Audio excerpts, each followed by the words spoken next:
media. As people head out to ring in the new year, a warning about the garbage they might generate, especially when partying. The National Solid Waste Management Authority, the NSWMA, and the Jamaica Environment Trust, JET, say watch where you put your trash. JET is also saying agencies like the Solid Waste Management Authority need to do more to make sure Jamaicans clean up after they party. And the NSWMA is responding. TVJ's Herman Green has more. If nothing else, the long Christmas weekend celebration yielded mounds of garbage in every parish. Now, with another weekend of partying ahead, Chief Executive Officer of the Jamaica Environment Trust, JET, Diana McCauley, says she is once again troubled by improper waste management. My concern about events is that I don't think they're required to have bins, and it's my observation that there very often are not bins. So people who go to these events discard their waste on the ground, and have the view that someone is paid to clean it up. Promoters for parties and other public social events are required by law to get a license. This license, among other things, stipulates the cleanup measures to be taken afterwards, which speaks to Ms. McCauley's point on the cleaning up.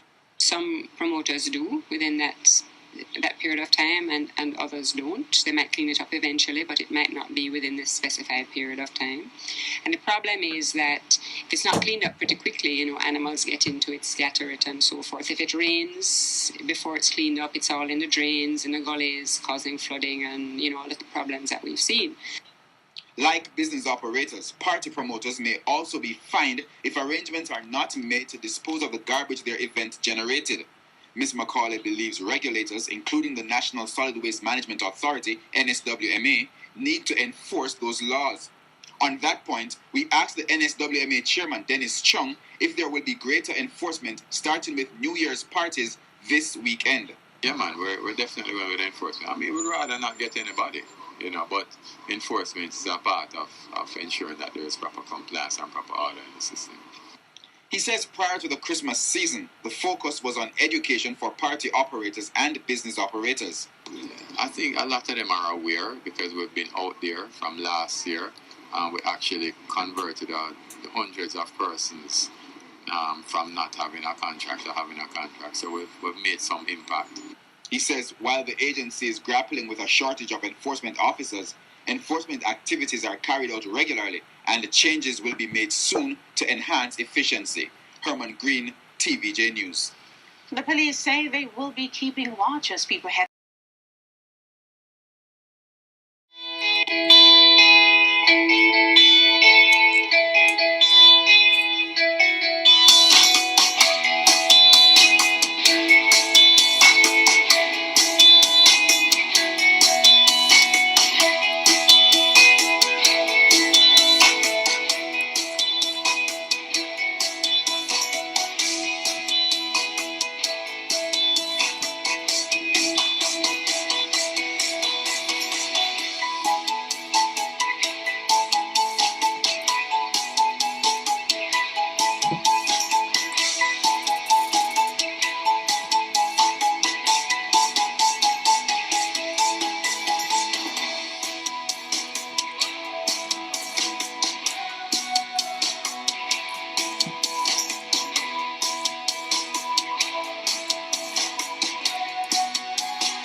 jangini mi negol sukaɓe no ɓe gonde gurdam maɓɓe ɗam kala no mbaɗami ɗo miɗo welti gorko am o ɗi welti ɗum kala famille am ɗi welti ɗum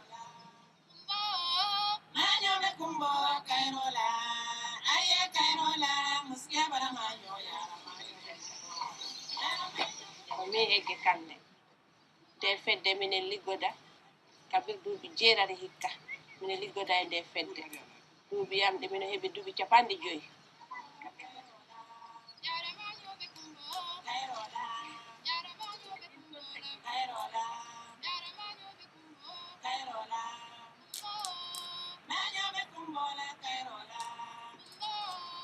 mino heɓi ɓiɓɓe tata ɓiɓɓe ɗiɗo rewɓe e ɓiɓɓe gorko waawɓe talde taalon durminigon waawɓe kala talde taalon mon nganndiranɗaa hoore ma taalon ɓaarangal ko koddiga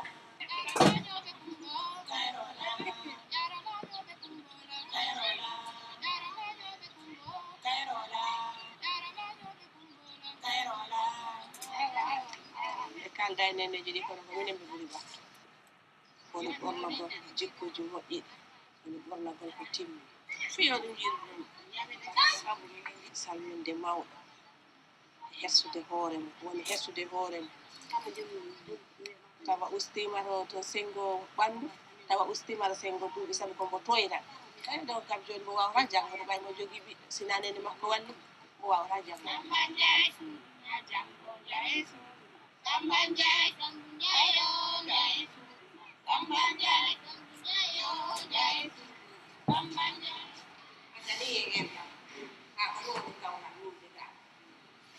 jangina ɓe pulaar jangina ɓe histoire law ko waɗanno sabu ɓaymi dippa taala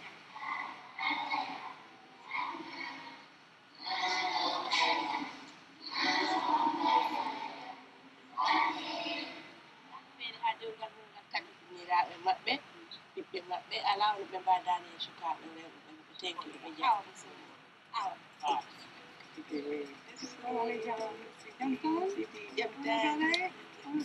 Many programs promoting the well-being of women and girls leave out the grandmothers, often see them as an obstacle or a barrier.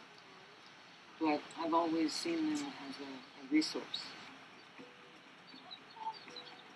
The work with the grandmother leaders contributed to a significant decrease in teen pregnancy, which is a major problem in this area.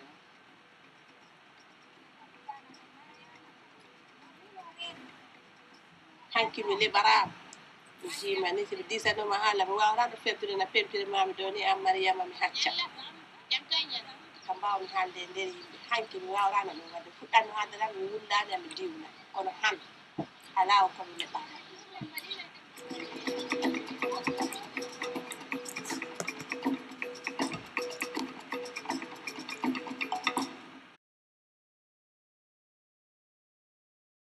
Well, let's start in Antigua. It didn't take long for police there to find the person responsible for breaking into Prime Minister Gaston Brown's house. Allegedly, it was one of the same soldiers who should have been guarding the residence to keep criminals out. 22-year-old Xavier Baltimore only became an army man in May, but he was among a group of Defense Force personnel selected for the security detail at the Prime Minister's residence. It is alleged that the break-in occurred sometime between August 3rd and 10th. The Prime Minister realized a crime had been committed when he returned from vacation with his family and found 2 laptops and an iPad missing. Let's move over to Guyana. The government there isn't quite ready to decriminalize marijuana just yet, but President David Granger isn't ruling out allowing use of small amounts of it. Cabinet is awaiting advice and recommendations from the Ministries of Public Health and Public Security on how to move ahead with the issue. But even before the advice comes, Granger says it's likely that the private use of marijuana will be given consideration in months to come. What the president wants to explore is whether a person should be sent to jail for having a small quantity of ganja that they had no intention of trafficking.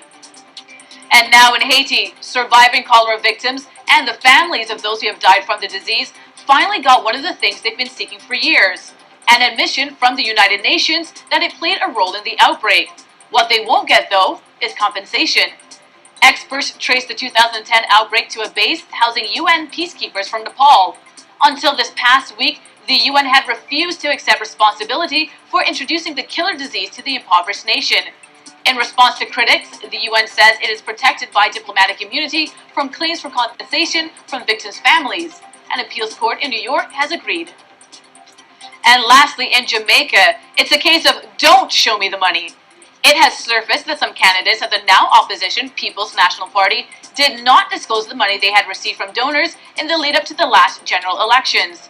The party's treasurer, Norman Horn, raised the issue in his report to the PNP's National Executive Council recently.